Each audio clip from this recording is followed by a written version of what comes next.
So, we're going to sit down today and we're going to talk about blood and the immune system. And I know you're looking at this unit thinking, why are these two things together? And we're going to answer that. But before I can answer that, I need you to meet three little characters that live in your blood right now. And to discuss that, first, we have to understand the foundation, go back to our A&P. And to do that, I need to review with you three main characters that make up the blood system, which is going to affect the immune system. Okay. So right now in your blood, there are three main types of cells floating around. And so I want you to envision this with me, picture it so that it can make sense. Okay, the first one is the red blood cells, also known as RBCs. Okay, the second one is white blood cells, CBC, and the third is platelet. And let me tell you what each one does. Let's start with red blood cells. Red blood cells have one job, and that's to carry oxygen. Think of red blood cells as little delivery trucks that deliver oxygen all over your body. They pick up oxygen from your lungs every time you take a breath, and then they drive oxygen everywhere it needs to go. Your brain, your heart, your fingertips, your toes. Whenever a cell needs oxygen, a red blood cell is the one that brings it. Now, that truck that represents the red blood cell, it doesn't do the work by itself, okay? There's a worker inside the truck sitting in the back, ready to handle the packages. That worker is called hemoglobin. The truck just drives. The worker in the back is doing the carrying.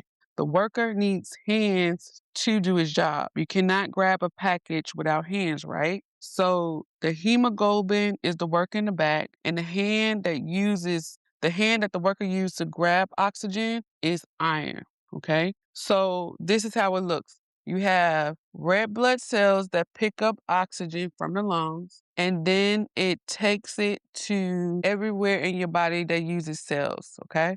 In the back of that truck, like an Amazon delivery truck, is a worker sorting the package, handling the packages. That's your hemoglobin inside of the red blood cell. And then the worker needs his hands to actually grab onto the oxygen or the packages. That's iron. So we have red blood cells in the back, in the middle. We have the hemoglobin, and then we have the iron that actually grabs on to the oxygen for transport. So if you don't have iron, then you don't have hands. If you don't have hands, the worker cannot grab anything. The truck drives around empty. So that's the analogy I want you to think about when you're thinking about a person that's not perfusing, okay? Okay, before the truck can hit the road, somebody has to build it. The body uses a specific material to put the truck together properly. That material is folate. Folate is the construction crew. Without enough folate, the body still tries to build trucks, but they come out wrong, big, awkward, not working right. So the full picture, the truck is the red blood cell. Folate is what builds the truck, aka red blood cells. The worker inside the truck is hemoglobin, and the hands the worker uses to grab oxygen are made from iron. So that is the big picture of the blood system and how it works. If you understand that analogy, then moving forward, you'll understand the different problems. Those four pieces make one picture. Every type of anemia we will discuss later breaks one of these four pieces. The truck does not get built right, the worker is missing, the hands are missing, the trucks are destroyed. They're different problems, but it's the same picture, same result. Not enough oxygen is getting delivered to the body.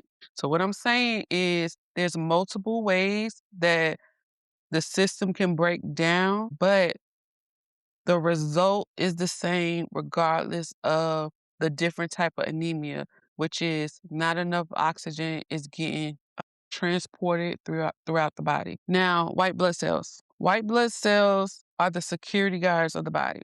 They are constantly patrolling your body, looking for anything that should not be there. Bacteria sneak in through a cut on your finger, and the white blood cells go find it. A virus tries to set up shop in your throat, and the blood cells go find it. They are your protection. They are why you are not sick right now, even though you are surrounded by germs every single day. When a person lacks enough white blood cells, they lose that security. Even a small cold can become a hospital stay. So that's white blood cells. Platelets. Platelets are your band-aids of your body. tiny little band-aids floating around in your blood.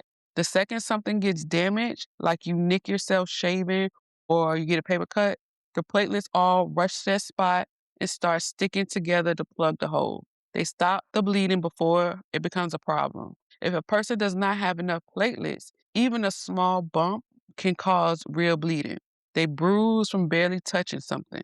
Their gums bleed when they brush their teeth. So I want you to hold on to that for just a second because that's going to affect a few things that we talk about later on in this lecture. This is going to affect bleeding precautions, and this is going to show up in multiple places in this lecture, okay? So make sure you understand the role of platelets, white blood cells, and red blood cells. So to recap, red blood cells carry oxygen, white blood cells fight infections, platelets stop the bleeding, okay? Those are the three characters you need to know for right now. Now, bone marrow. I know you heard that before. Bone marrow is the spongy stuff inside your bones. It's the factory. It makes every blood cell you have red, white, and platelets in the same place. So even though they're different components of the blood, it's still being made in the same place, the bone marrow. And this matters because every single disease in this unit comes back to the factory. So when I say bone marrow, I'm saying one factory, three products. When the factory fails, everything fails. And I'm going to say that again. One factory makes three products. So if the factory fails, everything else has to fail. So we're going to sit down today and we're going to talk about blood and the immune system. And I know you're looking at this unit thinking, why are these two things together? And we're going to answer that. But before I can answer that, I need you to meet three little characters that live in your blood right now. So why are hematology and immunology in the same unit? Why would the school put these two chapters together? Think about it. The immune system is your white blood cells. When the doctor says your immune system is fighting it off, what they mean is your white blood cells are attacking the invader. When someone says a vaccine builds your immune system, what they mean is your white blood cells are learning to recognize a germ so they can fight it faster next time. Everything your immune system does is done by a white blood cell somewhere in your body. Where do those white blood cells come from? We just talked about it. Bone marrow. Right next to the red blood cells and the platelet. It's one factory. Where do they travel? Your blood. The same highway as the trucks, the red blood cells. So your blood is the highway, and the red blood cells, white blood cells, and the platelets all travel that highway. So that is why hematology and immunology are a part of the same unit. They are not two related systems. They are the same system. The immune system is built from the blood system, hematology. It cannot exist without it. If your bone marrow stops making white blood cells, your immune system does not just weaken, it shuts down. There is no immune system without cells that do the work. So when you read chapter 15 on the hematologic system, the white blood cells are covered there. When you read chapter 10 about the immune system, the white blood cells are there too. Same cell, same job, two chapters because the textbook had to organize it somehow. But in your patient's body, it's all one thing, all one system. Same factory, same highway. The same cells are doing the defending. So it's one connected system. That's the whole point of this unit. When you see a blood disorder, don't just try to memorize the symptoms. Stop and ask yourself one simple question. What is broken? Is the factory broken? The bone marrow. When I say factory, I'm talking about the bone marrow. Then the patient is not making enough cells. Are the cells themselves broken? Then the cells they make do not work right. Is something destroying the cells faster than the factory can replace them? Then that is a different problem to fix. Three questions, that is your whole framework. That will carry you through every disease in this unit. Same thing for the immune system in our next lecture. Let me give you some lab values because when you get on the floor, you're going to be looking at results. Those lab values will tell you what is going on inside your patient's body before you even walk into the room. And that's important because it's going to guide your care and give you a heads up on what you're walking into to keep this patient safe. Okay, first up, let's talk about H&H. You're going to hear H&H throughout your career. Is the abbreviation for H&H is hemoglobin and then hematocrit. Hemoglobin comes first, okay? Remember we talked about delivery trucks. Your red blood cells are trucks that drive around your body carrying oxygen. Now I want you to picture your patient's blood like a highway. Every red blood cell in their body is a truck on that highway. Some patients have a packed, busy highway, trucks everywhere, all driving around carrying oxygen wherever the body needs it. Other patients have an empty highway. Only a few trucks remain on the road trying to do the work of many. The H&H is how we count the trucks. Let me show you what I mean. Hemoglobin is the first lab in H&H. Hemoglobin counts your trucks for you. When the lab measures hemoglobin, it is basically telling you how many trucks your patient has driving around in their blood right now. A normal hemoglobin is roughly 12 to 18. So when you see a patient with a hemoglobin of 14, you can picture your highway, plenty of trucks, lots of oxygen carrying capacity. That patient is in good shape from an oxygen delivery standpoint. When you see a patient with a hemoglobin of 8, picture that same highway, but now most of their trucks are gone. There are far fewer trucks to carry oxygen. The patient is anemic. Their bodies are not getting enough oxygen because there are not enough trucks on the road. When you see a hemoglobin of 6, that highway is nearly empty. Almost no trucks are left. That patient is in serious trouble. They might need a blood transfusion to put more trucks back on the road. So hemoglobin equals the number of trucks. Got it? Higher hemoglobin means more trucks. Lower hemoglobin means fewer trucks. And it's as simple as that. Hematocrit. Now, the second part of H&H is hematocrit. Hematocrit is another way of saying the same thing, but it tells you the answer as a percentage. Picture a tube of your patient's blood, right? If you spin that tube fast, the heavy stuff settles to the bottom and the lighter stuff sits at the top.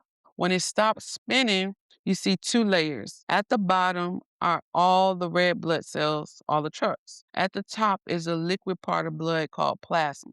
Now, let me simplify that some more. When a doctor puts in an order for a CBC to be collected, or they can go straight and say, I just want to order H&H. But usually it comes as a CBC or BMP. It goes to the lab. The phlebotomist comes up and collects the blood in a tube. They take that tube and they send it down to the lab. The person in the lab that's processing the samples is going to take that tube of blood, put it in a machine, and spin it really, really fast for a couple of minutes or second or whatever it's designed to do. Once that machine stops spinning and you take that tube of the patient's blood out, it's going to separate. The red blood cells are going to drop to the bottom, and then there's going to be a liquid portion at the top. And you can Google this and look at it online. Now, that is what the hematocrit is measuring. Hematocrit is the percentage of the tube that is filled up with red blood cells. Normal hematocrit is roughly 36 to 50%. So if the hematocrit is 45%, almost half of the patient's blood is trucks, a busy highway, lots of trucks on the road. If the hematocrit is 24%, only a quarter of the blood is red blood cells.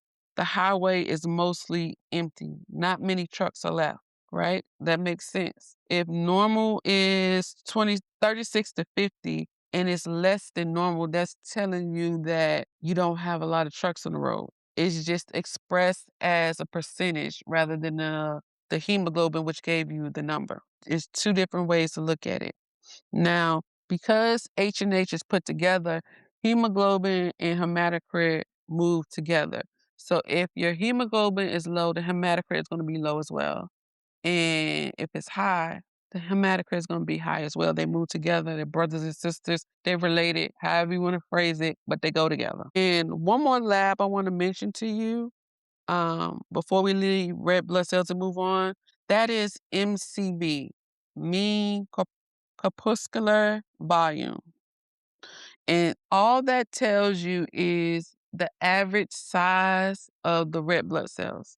So if your MCV, if the normal MCV values are 80 to 100 roughly, it'll vary state to state, hospital to hospital, lab to lab. So let's say for the sake of this lecture, normal is 80 to 100. If the MCV is low, that's telling you that your red blood cells are the average size of it is small. If it's higher than 100, that's telling you that the average size of your red blood cells are large. And if it's within range, that's normal. So if your trucks are small, your book uses a term microcytic. Usually small red blood cells are related to iron. The hands, remember the trucker needs hands to hold on to the package to grab the oxygen? That's your iron. So small trucks, small red blood cells, I want you to start thinking iron. If the trucks are large, if you have red blood cells that are large, I want you to think folate and B12. Usually there's an issue with your folate and B12 when your red blood cells are large. So small red blood cells think iron issue. Large red blood cells think folate or B12 issue. And we'll talk more about it later on in the lecture, but I just want to introduce this to you so you can understand. If your red blood cells are normal but you're still anemic, I want you to start thinking blood loss or a chronic disease. So I'll say that again. If your red blood cells are small, think iron issue. If they are large, think B12 or folate issue. If they are normal in size but you're anemic, start thinking blood loss or chronic disease. Okay, so what does the O2 set have to do with any of this, right? You have a person that's anemic and we get a set of vitals and the O2 set is normal. How does that play a part in this unit? So this is how it all comes together. First of all, have you ever asked yourself what the O2 saturation measures? If you haven't, let me tell you. The O2 set is checking on your trucks, your red blood cells, but it is asking a different question than the H&H. The H&H is asking how many trucks the patient has. The O2 set is asking, of the trucks that are on the road, how many are carrying oxygen right now? The O2 set is showing what percentage of the trucks have oxygen loaded, not how many trucks total, just what percentage of the existing trucks are carrying oxygen. So if the O2 set says 98%, that 98% of the trucks driving around have oxygen. If it says 88%, then only 88% of the trucks are carrying oxygen. The rest are driving around empty. The H&H tells you how many trucks the patient has. The O2 set tells you what percentage of those trucks are carrying oxygen. You can have a perfect post-ox and still have a patient who is starving for oxygen if the H&H is low. Because if the patient only has a few trucks on the road, it does not matter that 98% of them are loaded up. There simply are not enough trucks to deliver enough oxygen. And let me show you using a patient scenario. Patient A, Ms. Johnson. Ms. Johnson is 65 years old, here for a knee replacement, and otherwise healthy. Her hemoglobin is 14. Her hematocrit is 42. So Ms. Johnson has lots of trucks, plenty of oxygen carrying capacity. You put the pulse ox on her finger and it reads 98%. So 98% of her mini trucks are carrying oxygen. Almost all of them are loaded up. Oxygen is getting delivered everywhere it needs to go, so she is fine. Patient B, Mr. Davis. Mr. Davis is also 65 years old. He has been bleeding slowly from stomach ulcers for 2 months. He has a lot of blood. He has lost a lot of blood. His hemoglobin is 6. His hematocrit is 18. So Mr. Davis does not have a busy highway. Most of his trucks are gone. The highway is almost empty. You put the pulse ox on his finger and it reads 98%. Same pulse ox as Miss Johnson. If you only looked at the pulse ox, you would think Mr. Davis is fine. But wait, think about what 98% really means for Mr. Davis. He has barely any trucks left. Sure, 98% of those few trucks are carrying oxygen, but there are almost no trucks to begin with. Even if every single one of his trucks is loaded up perfectly, there are not enough trucks to deliver oxygen to his whole body, to his body. Same post ops, completely different situations. When you walk into Mr. Davis's room, you are going to see a patient who is exhausted, pale, short of breath, and with a racing heart because it is pumping faster to make up for the missing trucks. He looks sick. His pulse ox is 98%. The number on the monitor looks fine, but his body is starving for oxygen because there are not enough trucks on the highway to deliver it. Mr. Davis is suffocating from the inside, and his pulse ox looks perfect. A pulse ox can lie to you in an anemic patient. It tells you how the trucks you have are doing. It cannot tell you how many trucks the patient has lost. So your job when you check oxygenation on your patient, you don't just look at the pulse ox, the O2 set. You look at the O2 set and the H&H together. The pulse ox tells you how well the trucks you have are doing, and the H&H tells you how many trucks the patient has on the road in the first place. You need both numbers to know what is really happening with your patient. Okay, so let me give you the last two labs, and it's the white blood cell count or WBC. This is your patient's immune system in numbers. Remember, white blood cells are the immune system. So a low white blood cell count indicates a weak immune system. A high count means the body is fighting something. Normal is roughly 5 to 10,000. So below 5,000, the patient is losing their ability to fight the infection. Below 1,000, the patient is in real trouble, and you are going to put them on neutropenic precautions, which we'll talk about later. Above 10,000 usually means infection somewhere. The body is making extra soldiers because there is a fight going on. Very high white blood cell counts, such as 50,000 or 100,000, can be a sign of leukemia, which is a cancer of white blood cells, and we'll talk about that later as well. When you see a low white count, your brain should say, protect this patient from infection. When you see a high white blood cell count, your brain should say, what is this patient fighting? And then we have the platelet count. Normal is roughly around 150,000 to 400,000. So below 150,000, that is what we call thrombocytopenia. The patient does not have enough band-aids. They are at risk for bleeding because, well, I'll get into that a little bit later. So below 50,000, the bleeding risk is serious and you are putting them on bleeding precautions because below 20,000, that is an emergency. The patient can bleed spontaneously even without injury.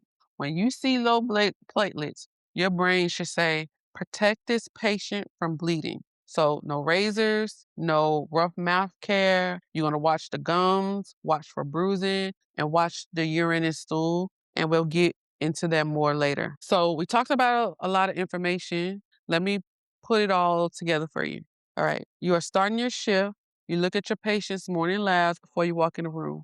You see hemoglobin is 8, hematocrit is 24, white blood cell count is 3,000, platelets are 80,000. You glance at the bedside monitor, the pulse ox is 97%.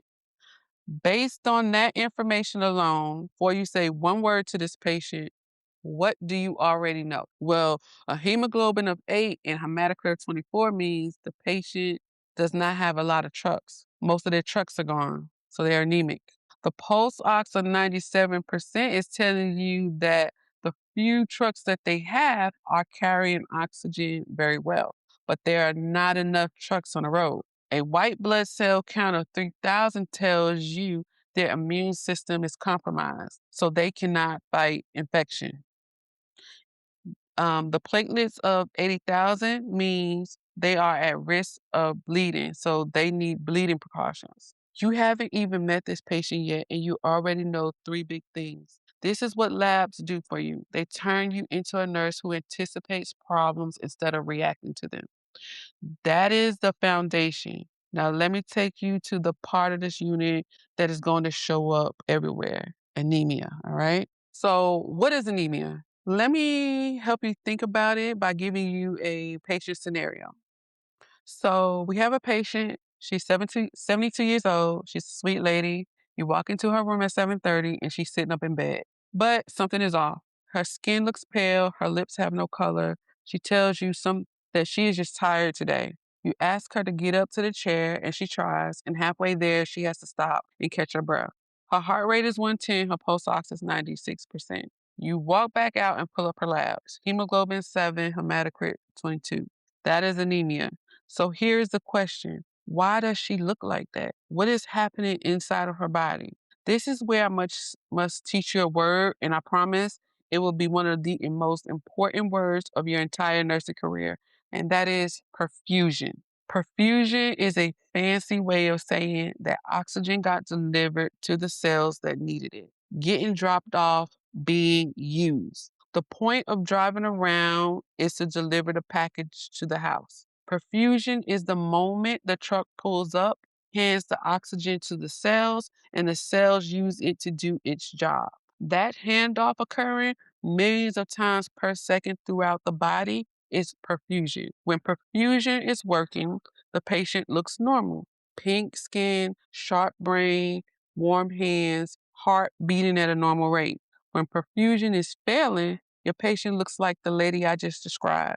The cells are not getting what they need. Why is she pale? Because the body knows the cells are not getting enough oxygen. It pulls blood away from the skin and sends it to the organs that really need it.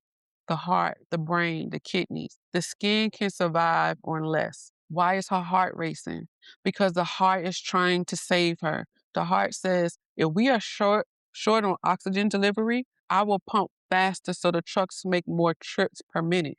That is why anemic patients have a high heart rate.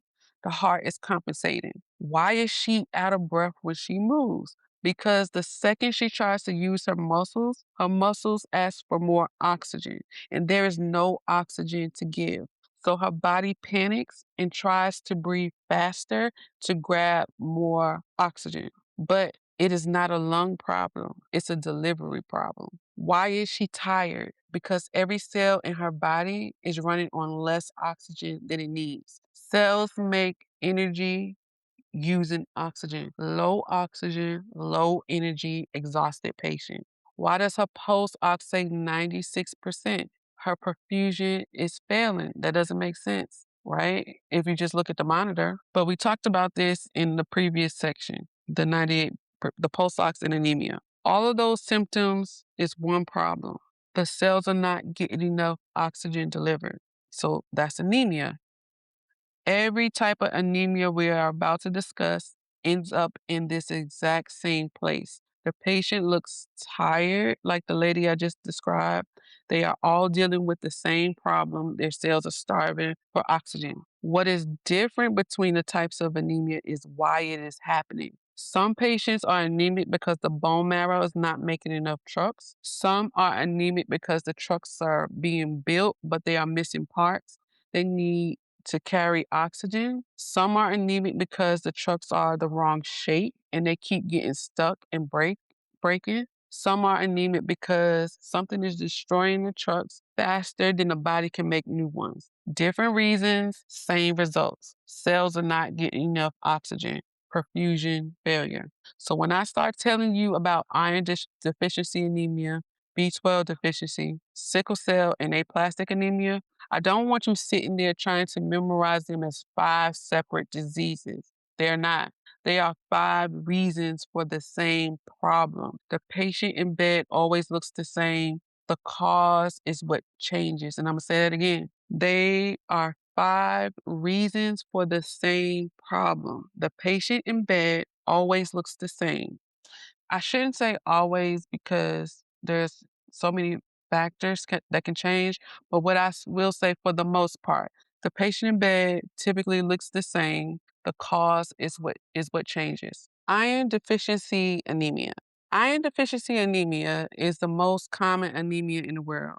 And so let me tell you about a patient, Miss Rivera. She's 34 years old, comes into the clinic complaining of being tired all the time. She is a mom of three, works full time, says she just figured she was run down from life, but it has been getting worse. She is out of breath walking up one flight of stairs. Her heart races when she is sitting still. Her husband tells her she is looking pale, and here's the weird part. She has been craving ice, like chewing ice all day. She brings a cup of ice with her everywhere she goes.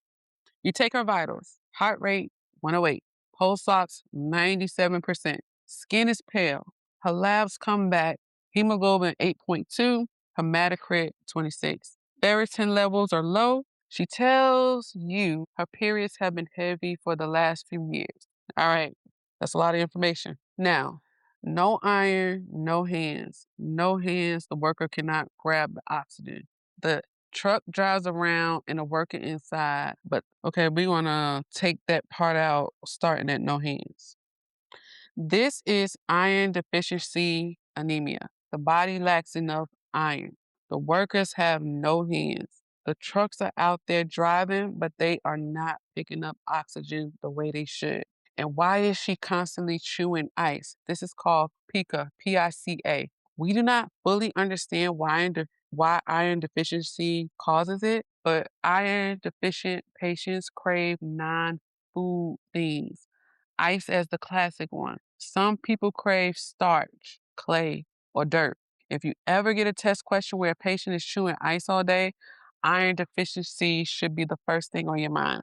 Now, who gets iron deficiency anemia?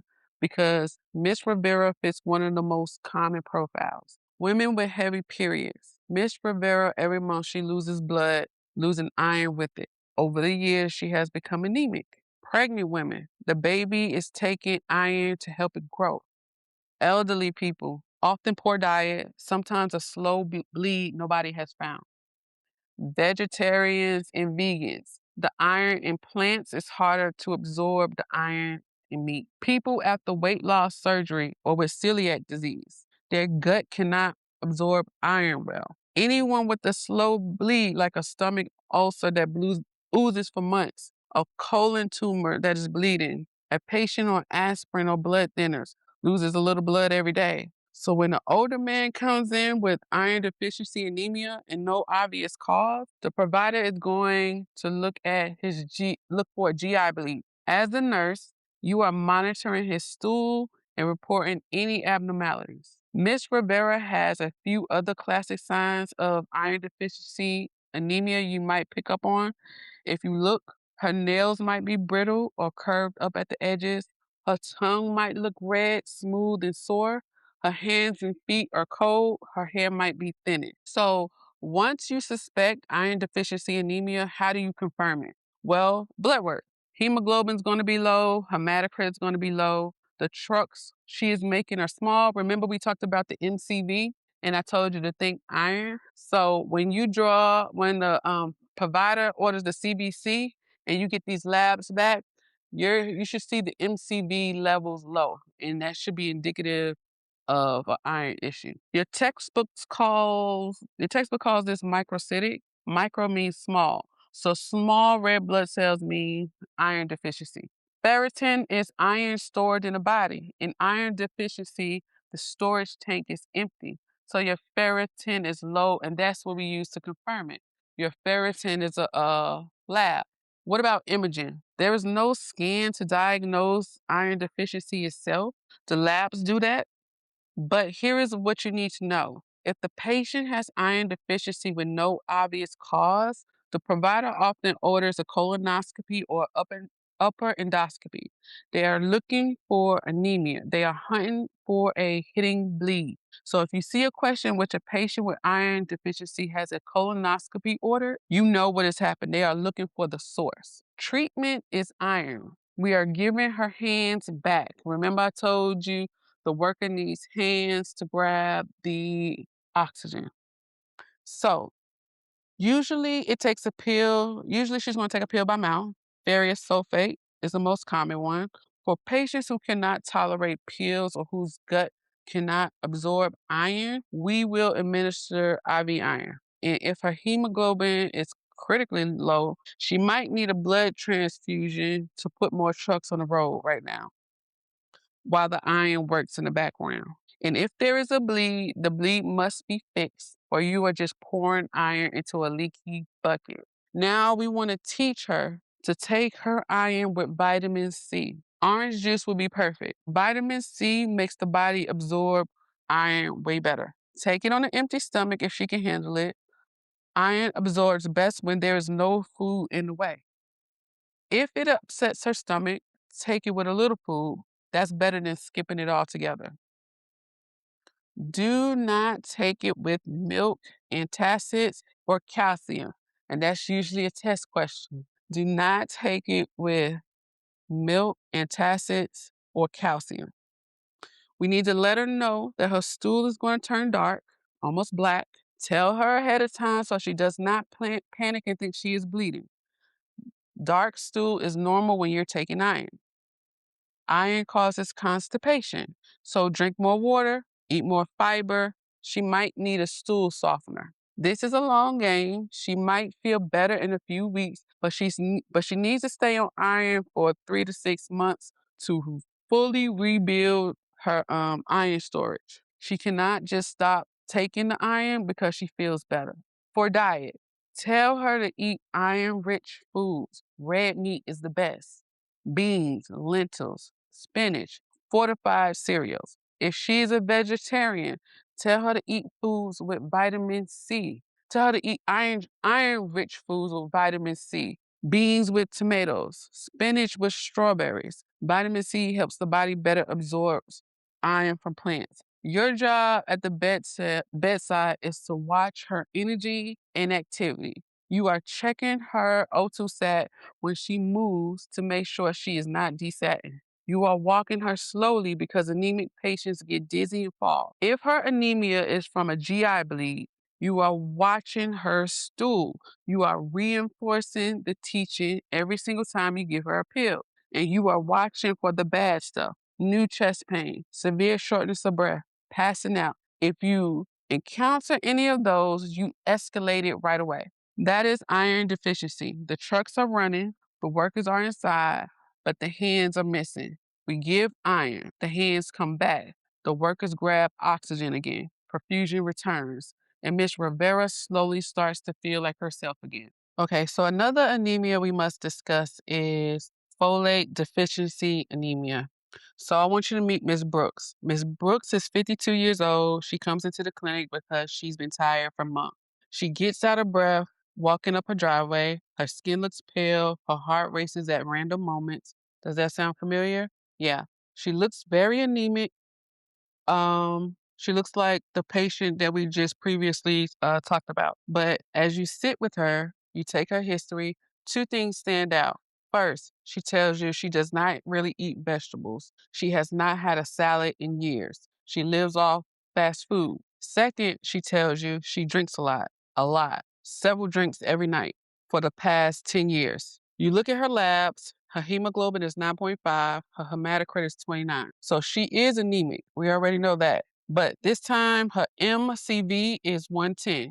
Remember that lab from earlier? MCV indicates the size of red blood cells, and normal is around 80 to 100. Ms. Brooks is at 110, which means her trucks are big, macrocytic. Okay, just from the MCV alone, you already know this is not iron deficiency anemia because we said that if the red blood cells, aka the trucks, are large in size, we need to start thinking about B12 and folate. In this case, it turns out to be folate. And let me tell you why. Folate is one of the materials the body uses to build the trucks in the first place. The body needs folate to put the trucks together properly. Without folate, the body still tries to build trucks, but they come out wrong, big, awkward, misshapen. So they do not work as they should. So a folate deficient patient has fewer working trucks, and the ones that they do have are kind of janky, not great at their job. So perfusion is going to drop. Cells get hungry for oxygen. The patient ends up tired, pale, short of breath with a racing heart. Now, Who gets folate deficiency? Because Ms. Brooks fits a classic picture. Heavy drinkers. Alcohol blocks the body from using folate properly. So folate deficiency is super common in people with alcohol use. People who do not eat vegetables. Folate lives in leafy greens, beans, citrus, and fortified cereal. If a patient diet is usually mostly junk food, they are not getting adequate folate. Pregnant women need a lot of folate because the baby uses it to build its body. This is why when a woman is of childbearing age and she wants to one day have a child, we mention going ahead and start prenatal vitamins, which has the folic acid. We're trying to prevent neural tube defects in the baby, like spinal bifida. Um, the baby's spine starts forming in the first few weeks of pregnancy. And so we want to make sure they take their folic acid.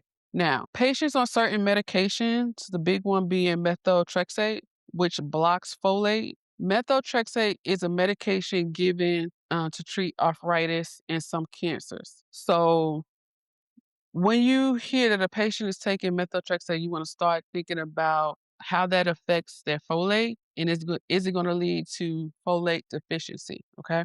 Patients with gut problems, that means that their stomach is putting them in a position where it's messing with absorption, like Crohn's disease or celiac disease. Okay. So when you walk into Ms. Brooks' room, you see the usual anemia picture: tired, pale, racing heart, short of breath when she moves. Folate deficiency can cause a sore tongue, mouth sores, and sometimes diarrhea. So you want to also look out for those. So how is the provider going to diagnose folate deficiency? Blood work. So we're going to check the H&H, and because this is anemia, we expect it to be low. The MCV is going to be high, so the size of the red blood cells. And the provider will also check a folate level directly. All right. So that's what's going to confirm it. If the folate level is low, that's how he's going to know what type of anemia we're dealing with, in addition to the MCV being large. You don't need any imaging for this. So treatment is going to be folate. We're going to replace what she's missing, and it's usually in the pill form. She's going to take it every day, and her body is going to slowly rebuild, and the anemia starts to fix itself over the next few weeks. But here's the catch. For Ms. Brooks, the folic acid alone is not enough. If she keeps drinking the way she's drinking, the alcohol is going to keep blocking the folate. So we are pouring folate in one end and alcohol drains it out the other. So her treatment is not just the pill. Her treatment is also dealing with the cessation of alcohol. That is going to be a longer conversation, and it might involve social work or addiction services. So this is going to be a group effort, a team, and not just a nursing conversation. Now, you're going to encourage her to eat foods high in folate, like leafy greens, spinach, kale, broccoli, asparagus, beans and lentils, oranges and citrus fruits, fortified cereal, and bread. American cereals are fortified with folic acid by law, so even cheaper breakfast cereal options count. And then we're going to remind her to take her folic acid pill every day as prescribed and not to skip any pills. Um, if she is pregnant or could get pregnant, this is the moment you're going to teach her about folate in the baby, and how folic acid prevents birth defects. And then the drinking. You're not going to lecture her. You're going to meet her where she is. You explain that her body cannot heal until we deal with the alcohol piece, and you offer her resources. Some patients are ready to talk about it, some are not. Your job is to plant the seed and keep the doors open. So that's folic acid deficiency anemia. Okay, B12 deficiency anemia.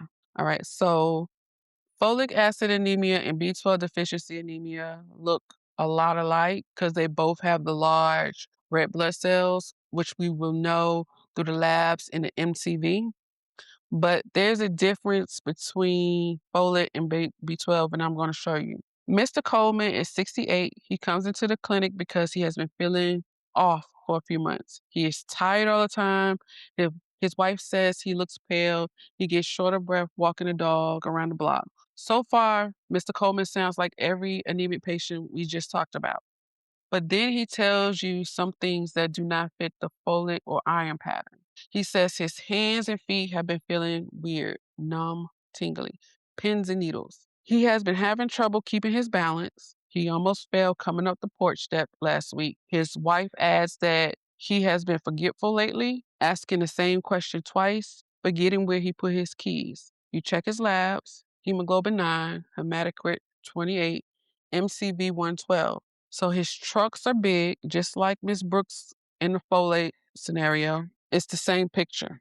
But Mr. Brooks did not have numb hands. I'm sorry, Miss Brooks did not have numb hands. She did have the balance problem, but she was not forgetting things. Mr. Coleman is, and that is the difference. That's your giveaway. If you remember nothing else about B12, remember this. Anemia plus nerve symptoms equal B12. Now, let me show you why. B12 performs two distinct roles in the body, and you need to understand both. The first job, B12 is the quality inspector of the truck factory.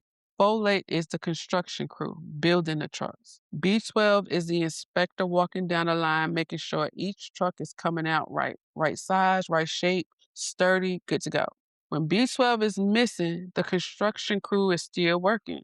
They are still using folate to build the trucks, but there is nobody checking the work. The trucks comes off the line wrong, too big, misshapen, fragile. Some of them fall apart before they even get to drive. Same end result as folate deficiency. Bad trucks, fewer working trucks, perfusion drops, patient gets tired, pale, short of breath. That is why B12 and folate deficiencies look so similar on lab results. Both end up with big, badly built trucks, macrocytic. But B12 has a second job, and this is where it gets different. B12 also protects the nerves. Outside of the truck factory entirely, step out of that analogy for just a second. Your nerves throughout the body have a protective coating, like the insulation around an electrical wire. That coating keeps the signals moving fast and clean. B12 is what maintains that coating. Without B12, the coating starts breaking down and the nerves start short circuiting. This is why Mr. Coleman has numbness and tingling in his hands and feet.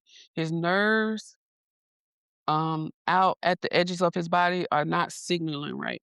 That is why his balance is off. The nerves are sending bad signals. This is why he is forgetting things. His brain is running on damaged wiring. So B12 deficiency hits in two different ways. You get anemia, but you also get nerve damage. Folic acid can't fix nerve damage. Only B12 can. So if a patient is B12 deficient and they are misdiagnosed and you mistake it for the folic acid, you're going to give the folic acid pill to treat the folic acid deficiency, but that only is going to help on the anemia side. You still have the nerve that's misfiring on the B12 side. So you have to be careful not to mix up folic acid folic acid deficiency and B12 deficiency because B12 you're dealing with two issues. So how does B12 deficiency happen? There are two main reasons. The first is the patient is not eating enough B12. The patients who do not are usually strict vegans who are not supplemented. So if a long-term vegan patient comes in with these symptoms, B12 should be first on your list of possible reasons that they are having this symptom. The second reason is the patient is eating plenty of B12, but their body cannot absorb it. And here's why.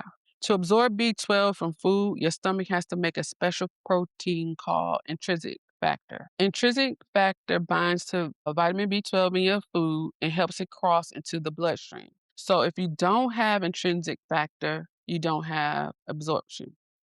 The patient can eat a steak all week. They can eat it all they want. If they can't absorb it, it won't matter in terms of B12 in the bloodstream. The most common reason patients stop making intrinsic factor is an autoimmune disease called pernicious anemia. And that's when the body's immune system start attacking cells in the stomach that make the intrinsic factor. So your body is killing what you need to absorb the B12. Okay. Once those cells are damaged, they don't come back. The stomach can no longer make intrinsic factor, so the patient slowly becomes B12 deficient. Other reasons a patient might not absorb B12 is stomach surgery, like gastric bypass, where part of the stomach is removed and the intrinsic factor cannot be made anymore.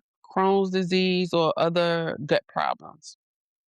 Sometimes long-term use of certain medications like proton pump inhibitors, metformin, can stop the stomach from making the intrinsic factor, and then sometimes just aging. Sometimes it stops with aging. Now, how does the provider figure out it's a B12 deficiency issue? Blood work mostly. So we already know the hemoglobin and hematocrit is going to be low. The MCV is going to be high. So that tells the provider right there, okay, this is either folate or B12. So then they will check a B12 level directly, and that's going to confirm whether the B12 is low. If they suspect that it's pernicious anemia, then they need to check for the antibodies that's attacking the stomach. All right. You usually don't need any imaging for this, but if the provider thinks there's something wrong with the stomach itself, they might order an upper endoscopy. Sometimes you'll hear it called the EGD, and they're going to look at the stomach lining and figure out what's going on. So now, how do you treat B12 deficiency? Well, if the B12 deficiency is because he's not eating enough, he starts taking a B12 pill, eats more B12 rich food, and his body rebuilds over time. But if his B12 is because his body can't absorb it, oral B12 is not going to work. We just said he can't absorb it, so giving him a pill is like trying to pour water through a closed door. So we have to go around the gut entirely. We give the B12 as a shot, an IM injection. The shot goes straight into the muscle and gets absorbed into the bloodstream. So we're skipping the broken system, which is the gut, altogether. So he's usually going to get this shot once a month, sometimes more when he first starts treatment to build up the B12. If his case is because of the pernicious anemia, those shots will be for life. His stomach is not going to start making the intrinsic factor again. So if he stops getting his shot, the deficiency will come back. And then the nerve damage is going to come back as well as a result. So you're going to teach Mr. Coleman. The biggest thing is that he's going to get shots for the rest of his life. And that's just what he needs to understand. And you need to explain to him why so he's more likely to comply. The next thing is safety because this guy is dealing with nerve damage. His feet are numb. He cannot feel the floor properly. He is unsteady. He's at risk of falling. So talk to him about his house. Is the lighting good? Any throw rugs that he could trip on? Does he have grab bars in the bathroom? Does he need to start using a cane? You're not going to lecture him. You're just going to help him problem solve. Also, you want to be cautious with anything that can hurt him without him feeling it, such as hot water, heating pad, sharp items. He can burn his feet in a hot bath and not realize it until there's a real injury. So tell him to check the water temperature with a thermometer or use his elbow, not his hand, because that's where the numbness and tingling is. No heating pads directly on his skin and inspect his feet every day or two for any cuts or sores. If his cause was just diet, like if he's a strict vegan who is not supplementing, the teaching is simpler. Eat meat, eggs, fish, dairy if he's willing, or take a B12 pill if he's saying he's going to stay vegan. His body will absorb it just fine because his stomach works. And of course, you're looking out for any dangerous complications. And if you notice anything like that, like chest pain, etc., you're going to escalate that to the provider or the RN, depending on the situation. Okay, sickle cell anemia. All right, so we spent the last bit of time talking about anemia that results from a missing factor, missing iron, missing folate, missing B12. Sickle cell is not about what is missing. It's about how the red blood cells are shaped. So, meet Jordan. Jordan is 22 years old. He comes into the ER one night curled up on a stretcher. He is in pain. He cannot get comfortable. He is rocking back and forth, holding his lower back. His mom is with him and she tells you he has sickle cell disease. You ask him to rate his pain. He says 10 out of 10. He is sweating. His heart rate is up. His breathing is fast. He just keeps saying, "Please help me. My back is killing me." Now, I need you to understand why this is happening. Go back to the trucks. In a normal patient, the trucks are shaped like little discs, round, smooth, flexible. They can bend and squeeze through tiny, narrow blood vessels without any trouble. They are designed to slip through tight spots. In sickle cell, the trucks are shaped wrong from day one they are built. They come out in the shape of a crescent moon or a sickle. That's how the disease got its name. Sharp, hard, sticky. And here's what happens. When those sickle-shaped trucks try to drive through tiny blood vessels, they get stuck. They pile up. They jam together, blocking the flow of blood. Behind the jam, no blood is going through. So whatever tissue is downstream of the blockage suddenly has no oxygen delivery. Tissues start to die, and dying tissues hurt. This is what a pain crisis is when they have sickle cell crisis. It is tissues starved for oxygen because the blood vessels are blocked by sickled red blood cells. The pain is unbelievable, unbearable. It is one of the worst pains a human can experience. Patients describe it as being stabbed, like being crushed, and it's severe. And it often um, they often feel it in the back, the chest, the joints, or the belly. So why does this happen? It is genetic. Jordan was born with this. He inherited 2 copies of the sickle cell gene, one from each parent. That gene tells his body to make trucks in the wrong shape. There is no way to change it. He has it for life. There are 2 versions of this. If a person inherits 1 copy of the gene, they have sickle cell trait. They usually have no symptoms and live a normal life. If a person inherits 2 copies, as Jordan did, one from mom, one from dad, they have sickle cell disease, and that requires lifelong management, pain, organ damage over time. Sickle cell is most common in people of African descent, but it also is seen in people from Mediterranean countries, Middle East, India, and parts of South America. Now, what triggers a crisis? Almost anything that stresses the body can trigger sickling. Dehydration is the big one. When the patient is dehydrated, the blood gets thicker and stickier, and the wrong shaped trucks pile up faster. So, sickle cell patients have to stay hydrated at all times. Infection is another trigger. Anything from a urinary tract infection to the flu can set off a crisis. So these patients need to be treated for infections early and aggressively. Low oxygen is a trigger. So high altitudes like hiking up a mountain or surgery because anesthesia can drop oxygen levels. Cold weather. Cold makes vessels clamp down, which makes the sickle cells even more likely to get stuck. Stress, both emotional and physical. Pulling an all-nighter for finals can trigger a crisis. Running a marathon can trigger one. Going through a divorce can trigger one. The body does not distinguish between types of stress. It just knows that it's stress. And sometimes there is no clear trigger at all. The crisis just happens. So when Jordan comes in with pain, what does that look like? What does treatment look like? The big 4: fluids, oxygen, pain management, and warmth. Fluids first. The patient is almost certainly dehydrated, which is part of why they are in crisis. So we give them IV fluids to thin the blood out and help the sickle shapes unclog the vessels. Second is oxygen. Even if their pulse ox looks okay, oxygen helps because the patient is having a tissue oxygenation problem. Third, pain management. Sickle cell patients in crisis need strong pain medicine, usually IV opioids like morphine or Dilaudid. Sickle cell patients have been mistreated in healthcare for a long time because the treatment for severe pain involves opioids. A lot of healthcare providers have wrongly assumed sickle cell patients are drug seeking. They have a documented disease that causes documented severe pain.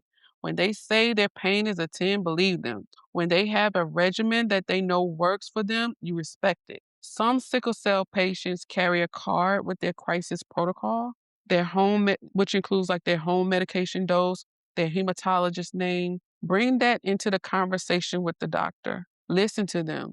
They know their disease better than you do. That is the kind of nurse I want you to be. Believe your patients. Warmth is the fourth.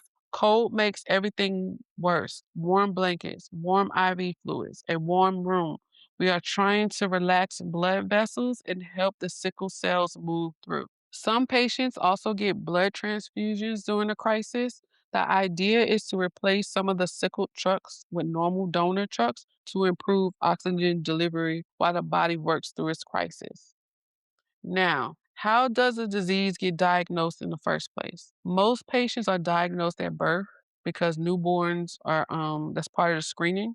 The screening test catches sickle cell hemoglobin in the blood. For older patients who were not screened, the provider performs a test called hemoglobin electrophoresis, which examines the type of hemoglobin in the blood and indicates whether the patient has sickle cell hemoglobin and how much. On regular labs, sickle cell patients have low hemoglobin because their sickle cell get destroyed faster than the body can replace it. So patient teaching for Jordan is acknowledging that sickle cell is a brutal disease and the patient is dealing with chronic pain, frequent hospitalization, and probably missed work, missed school. And the stigma of being treated like a drug seeker because they require opioid pain medication. This is hard on their mental health. Be a nurse who listens, be a nurse who treats them with dignity. Sometimes that matters more than anything else that you can do for them. Okay, aplastic anemia. Okay, picture this for me. A 16-year-old girl who's a cheerleader, healthy her whole life, bright kid, big plans. Her mom brings her into the clinic because something is wrong and they cannot figure out what. The girl has bruises on her arms and she cannot remember getting. A bruise on her thigh from sitting on the couch. Her gums bleed when she brushes her teeth in the morning. She had a nosebleed yesterday that took 20 minutes to stop. She is exhausted. She got short of breath at cheer practice last week, which never happens. And on top of all that, she had a fever yesterday that nobody can explain. So, what do you think is going on with her? We are talking about aplastic anemia. This is the scariest disease in the anemic section.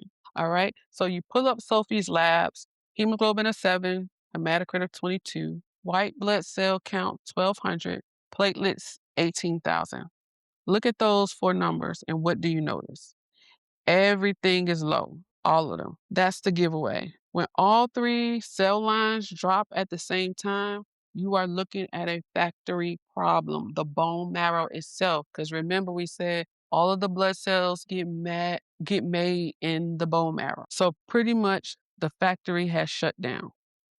So the body stops getting new red blood cells, stops getting new white blood cells, stops getting new platelets. And as the old ones in the body wear out and die off, nothing's there to replace them. The blood gets thinner until the patient is running on almost nothing.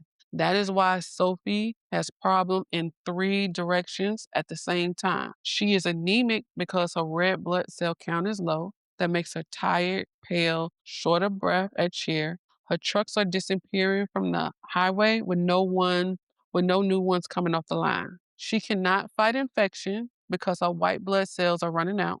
Remember, white blood cells are the immune system. That fever yesterday, her body cannot defend itself. A small infection could progress to sepsis within hours. Her security team has walked off the job. She is bleeding because her platelets are running out. The bruises, the gums, the nosebleed, no band-aids in the body to plug up the leaks. So she has three problems, one cause, the factory is broken. Now, why does the factory shut down? About half the time, we never figure it out. We just call it idiopathic, which is a fancy medical word for we have no idea, idiopathic. But when we do find a cause, it is usually one of a few things. Chemotherapy damages bone marrow as a side effect, and radiation does the same. Certain medications like antibiotics and some seizure drugs can affect bone marrow. Viral infections like hepatitis or Epstein-Barr can affect the bone marrow, and toxic chemicals like benzene. And sometimes the immune system gets confused and attacks the bone marrow itself. So when Sophie providers see her labs, They start asking questions. What medication has she been on? Any chemical exposures? Any recent illnesses? Anything that could have hit her bone marrow? Sometimes finding the cause means we can stop it and let the factory recover. How does the provider confirm aplastic anemia? The labs point you in the right direction, but the definitive test is a bone marrow biopsy. The provider is going to insert a needle into the patient's hip bone and retrieves a sample of the marrow that's in the bone. They're going to look at it under a microscope. On the biopsy, the patient, during this procedure, the patient is going to be awake. They usually get local numbing and sometimes some sedation. They feel pressure and a deep ache when the needle hits the bone. It is not a fun procedure at all. So your job is to be there, talk them through it, help them stay still, and watch the puncture site afterward because their platelets are already low. So they bleed more easily than normal. Treatment will depend on the cause and its severity. If we can identify a medication or chemical that triggered it, stop the exposure and see if the marrow recovers. Sometimes that's all it takes. If it is autoimmune, we give medications to suppress the immune system so it stops attacking the marrow. And I know that can sound a little backwards, right? Because we're knocking down the immune system in a patient whose immune system is already in the basement. But we have to stop the attack so the marrow has a chance to come back. If it is severe, like the big treatment is a bone marrow transplant. We find a matching donor, usually a sibling, and we transplant their healthy marrow into the patient. The new marrow takes over and starts making cells. For a young patient like Sophie, this can cure her. But all of this takes time. Treatment is not overnight, recovery is not overnight. So while we wait for the body to heal or the transplant to work, we keep the patient alive with what we call supportive care. Blood transfusion when the anemia gets dangerous, platelet transfusions when the bleeding gets bad, antibiotics or antifungals as soon as any infection shows up. We are buying time. Your job with an aplastic anemia patient is to protect them. You are doing anemia care, neutropenic precautions, and bleeding precautions all at once. They're all important. They're all the top priority. Neutropenic precaution is what you do for any patient whose white blood cell count is dangerously low. So they're going to get a private room, no fresh flowers because they have soil and water that can grow bacteria. No raw fruits or vegetables, only cooked because raw produce can carry bacteria. No visitors who are sick. Not they say they are not sick anymore. Not they only have a little cough. Not sick means not sick. If someone is sniffling, they can wait in the hall or they can come back when they're not sick anymore. Hand hygiene before you go in and before you touch her. And you want to tell the visitors this as well. If she develops a fever, even a low grade fever, that is an emergency. In a normal patient, a low fever is uncomfortable. In a neutropenic patient, it can mean sepsis is brewing. You report it immediately and you escalate it now. Bleeding precautions is what you do for any patient with critically low platelets. Electric razor only. Soft toothbrushes. No flossing. No rectal temperatures. No rectal medication. No enemas. Rectal tissue is delicate and bleeds easily. Once it bleeds in a patient with low platelets, it's going to be hard to stop. Hold pressure longer on any blood draws or IV sticks than you would for a normal patient. You're going to watch for bruising. You want to look at the gums. You want to look at the urine. You want to look at the stool. Anything that looks like bleeding, you report it. Avoid IM injections if you can, because you are sticking a needle into muscle, and that muscle is going to bleed. So, what are you going to teach Sophie and her family? Well, you're going to teach them infection prevention at home. When she goes home between treatments, she has to live like she is immunocompromised. She has to avoid crowds, avoid sick people, hand hygiene constantly. No undercooked food, no buffets, no raw bars, no live vaccine until her doctor clears her. You want to teach her bleeding preventions at home. no contact sports, no activities where she could fall and hit her head. Teach her bleeding emergencies, a nosebleed that will not stop, blood in her stool or urine, a bad headache, because that could be bleeding in the brain. Those things she calls in right away. Also, Sophie is 16. She just got told she has a serious disease that is going to interrupt her life. She is missing school. She is missing cheer. Her friends are doing normal teenage things while she is in and out of the hospital. Her parents are terrified. You have to be the nurse that understands that and ask her how she's doing, not how is your pain, how is she doing. Connect her with social work if necessary. Connect her with the counselor if it's appropriate. Bring her a coloring book. Let her have her phone in the room as long as she's washing her hands. Whatever it takes to make her feel like a person, not just a patient. That's going to matter to her the most. Okay. Hemolytic anemia. Okay, so picture this. Maria walks into the ER. She is 38 years old. She has been feeling off for a few weeks. But today, something is different. Her husband took one look at her this morning and said, "We are going to the hospital right now." Her skin is yellow. The whites of her eyes, yellow. Her urine in that cup at triage, it looks like Coca-Cola. She is exhausted. Her heart is racing. She is short of breath walking from the car, and her upper belly hurts on the left side. What is happening to Maria? We are talking about hemolytic anemia, and here is what makes it different. In hemolytic anemia, the factory is working, the trucks are coming off the line perfectly. So, what is the problem? Something is destroying the trucks. While they are out on the road doing their job, something is finding them and blowing them up, breaking them apart, killing them off way before they should naturally wear out. Remember when I told you that a normal red blood cell lives about 120 days? In Maria, those trucks are getting destroyed in days, sometimes hours. The factory is working overtime trying to make new ones. The bone marrow is busting its tail trying to keep up, but it can't. The trucks keep disappearing faster than they can be replaced. And the wildest part, in many cases, Maria's own body is doing the destroying. Her own immune system, her body is killing the trucks it just built, trying to deliver oxygen. That is hemolytic anemia. Hemo means blood, lytic means breaking apart. Blood cells breaking apart. That is the disease in one word. Now, why is Maria yellow?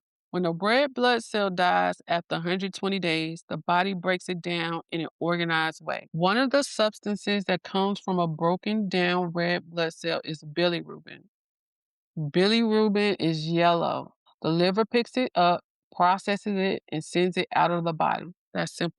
But in Maria's body, way too many red blood cells are getting destroyed too fast. Bilirubin is being dumped everywhere because the trucks are breaking apart by the thousands. The liver can't keep up. So hemolytic anemia. Picture this. Maria walks into the ER. She is 38 years old. She has been feeling off for a few weeks. But today something is different. Her husband took one look at her this morning and said, "We are going to the hospital right now." Her skin is yellow, the whites of her eyes, yellow. Her urine in that cup at triage, it looks like Coca-Cola. She is exhausted. Her heart is racing. She is short of breath, just walking from the car, and her upper belly hurts on the left side. What is happening to Maria? We are talking about hemolytic anemia. And here is what makes it different. In hemolytic anemia, the factory is working. The trucks are coming off the line perfectly. So what's the problem? Something is destroying the trucks. While they are out on the road doing their job, something is finding them and blowing them up, breaking them apart, killing them off way before they should naturally wear out. Remember when I told you that a normal red blood cell lives about 120 days? In Maria, those trucks are getting destroyed in days, sometimes hours. The factory is working overtime trying to make new ones. The bone marrow is busting its tail trying to keep up, but it can't. The trucks keep disappearing faster than they can be replaced. And the wildest part, in many cases, Maria's own body is doing the destroying. Her immune system is killing the trucks it just built, trying to deliver oxygen. That is hemolytic anemia. Hemo means blood, lytic means breaking apart. So blood cells breaking apart. That is the disease in one word. Now, why is Maria yellow? When the red blood cell normally dies after about 120 days, the body breaks it down in an organized way. One of the substances that comes from a broken down red blood cell is bilirubin. Bilirubin is yellow. The liver picks it up, processes it, and sends it out of the body. But in Maria's body, way too many red blood cells are getting destroyed too fast. Bilirubin is being dumped everywhere because the trucks are broken apart by the thousands. The liver cannot keep up. So bilirubin builds up in the blood, and bilirubin in the blood turns the skin yellow, turns the whites of her eyes yellow. The kidneys try to dump it, which is why her urine looks like Coca-Cola. That is what jaundice is, excess bilirubin from too much red blood cell destruction. So if you ever see anemia plus jaundice, your brain should immediately go to hemolytic anemia. Okay, so why is she having upper left belly pain? That is another clue.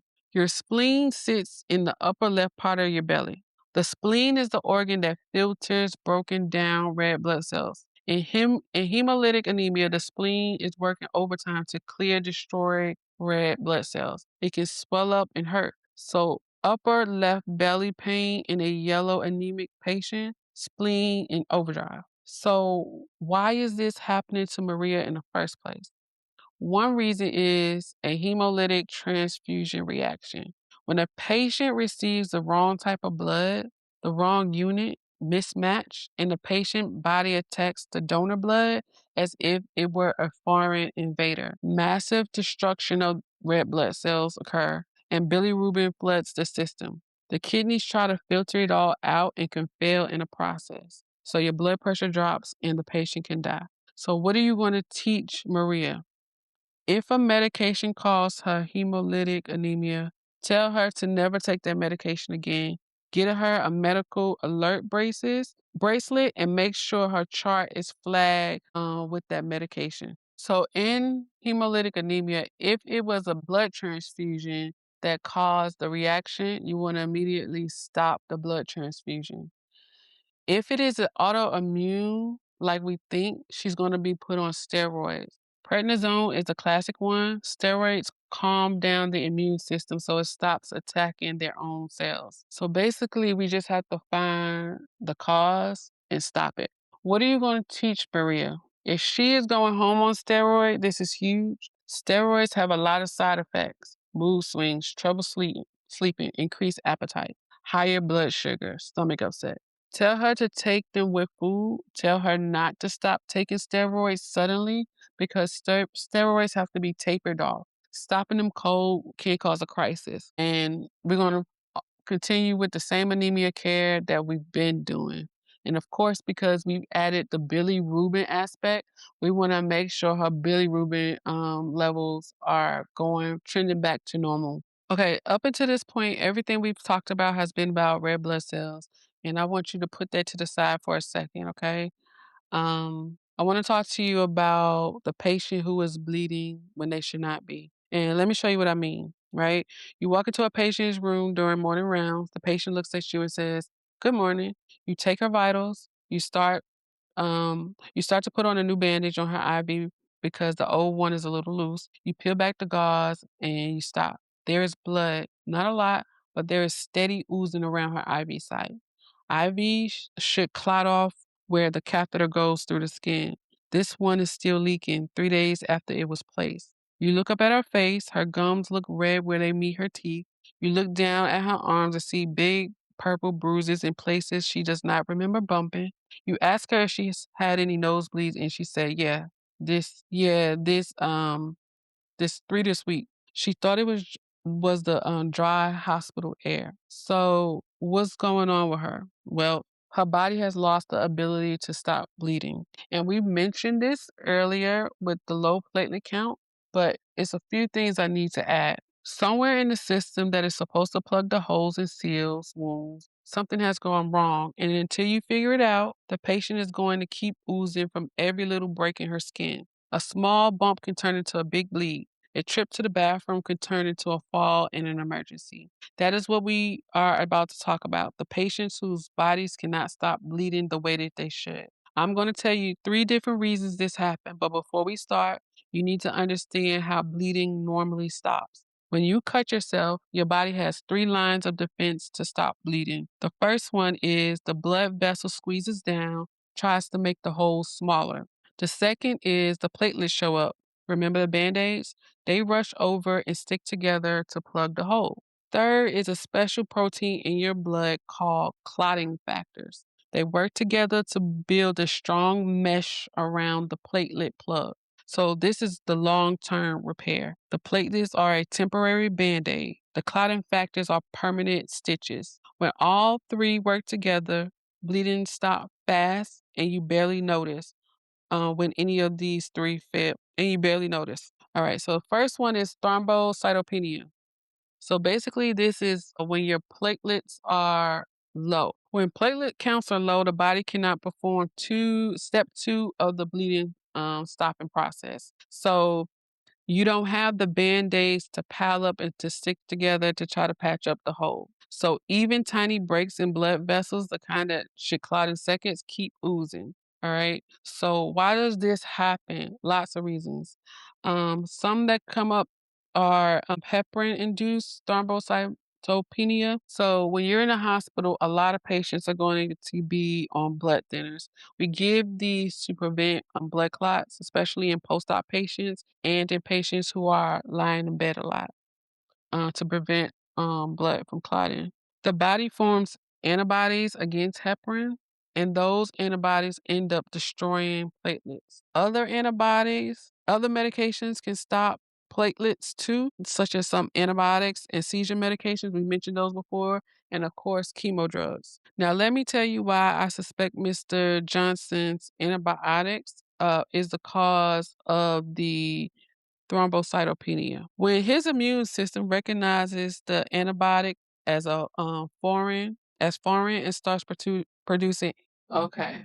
Hemophilia. Tyler is an 8-year-old boy who fell off his bike this afternoon. Not a bad fall, the kind every kid takes 100 times growing up. He scraped his knee on the sidewalk, just a regular skin knee. His mom cleaned it, put a bandage on it, and told him to take it easy for a while. That was 4 hours ago. Right now, Tyler is sitting in the emergency room with his mom, and his knee is still bleeding. The bandage is soaked through for the 3rd time. His mom has been putting pressure on him and on and off this whole afternoon. The bleeding slows down, then it starts again, slows down, then starts again. And there is something else happening. His knee is swelling, not just on the outside where he scraped it. It is swelling deep and it's painful. Think about a balloon of blood filling up under the skin around the joint. When the triage nurse asks Tyler's mom if she has any medical condition, she does not even pause. She says, yes, he has hemophilia. So what is going on with Tyler? Tyler has plenty of platelets. His band-aids are fine. When he scraped his knee, his platelets rushed in and piled up to plug up the hole. But step 3, the clotting factors, making the strong mesh that locks everything in place, Tyler cannot do that step. That is hemophilia. The body is missing one of the clotting factors needed to build the permanent seal. So the platelets pile up, form a weak plug, and then nothing comes along to lock it in. The plug breaks apart, the bleeding starts again, the plug forms, breaks apart, starts again. That is why Tyler is still bleeding 4 hours after a scraped knee. Now, hemophilia comes in 2 main types that look almost identical at the bedside. Hemophilia A and hemophilia B. Hemophilia A is the patient is missing factor 8, and that's the most common type. Hemophilia B, the patient is missing factor 9. It's less common, but the bleeding looks the same. So 8 comes before 9 and A comes before B. Both are inherited. Both are something the parents is born with. The patient is born with. Both are X-linked, which is a fancy way of saying it's almost always a condition that affect boys. But the classic patient is a boy, usually diagnosed in early childhood. So the bleeding with hemophilia, the bleeding is occurring in the joints, especially the big weight bearing joints, knees, ankles, elbows. The joints fill up with blood, it swells, it hurts. Over the years, repeated bleeding into the same joint destroys it. Hemophilia patients in their 30s and 40s often have severe arthritis in their knees and ankles from a lifetime of joint bleeds. The scariest version of that bleeding is into the brain. As we've talked about with low platelets, hemophilia patients can bleed inside their skull and it can be life-threatening. Any head injury in a hemophilia patient, no matter how minor it looks, is treated like a real emergency until proven otherwise. So how do we treat Tyler? We give him back what his body is missing. If he has hemophilia A, he lacks factor VIII. So we give him factor VIII directly into his vein. The IV infusion delivers the missing protein into his bloodstream. His body now has the factor it was missing. The clotting cascade can finish. The mesh forms. The plug locks in. Bleeding stops. If he has hemophilia B, the same idea, but with factor IX. This is called factor replacement therapy, and it is the cornerstone of hemophilia care. Some patients only need factor replacement when they are actively bleeding.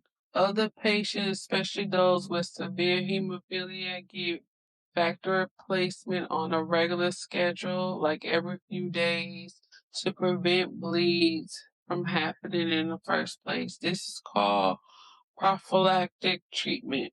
For Tyler in the ER right now, they will check his factor level, give him factor VIII by IV, ice his knee, elevate it, watch the swelling for the next few hours, and watch his pain. If the joint bleed is bad, they may need more factor over the next day or two. Now, another medication they can give for hemophilia A is called desmopressin that can temporarily boost the body's own factor VIII. Some patients use it for minor bleeding. We can also give fresh frozen plasma, which contains all the clotting factors used in some emergency situations when a specific factor is not available. So now, what do you teach Tyler's family? Because this is a lifelong disease. Most management occurs at home. The big one is injury prevention. Tyler can still be a kid, he can still play, but certain things are off limits. No contact sports, no football, no hockey, no rugby. Things where he could fall hard or get tackled, no. Swimming is great. Biking with the helmet should be fine. Things that are lower risk for trauma. No aspirin, no ibuprofen. Both of those affect platelet, making bleeding even worse. Tylenol should be safe for pain. Many hemophilia families learn to give factor replacements at home, so that can be an option. And they need to know what signs to look out for and when they need to escalate to the provider, the emergency room, or urgent care, when to seek help. Dental care matters more than you would think because even routine cleanings can trigger bleeding. Most patients with hemophilia require factor replacement before any dental procedure. So his dentist definitely needs to be part of the treatment team. And he needs a medical alert bracelet identifying him as a hemophilia patient. So if he ever shows up in the ER alone, like a teenager driving by himself, the staff knows how to treat him appropriately.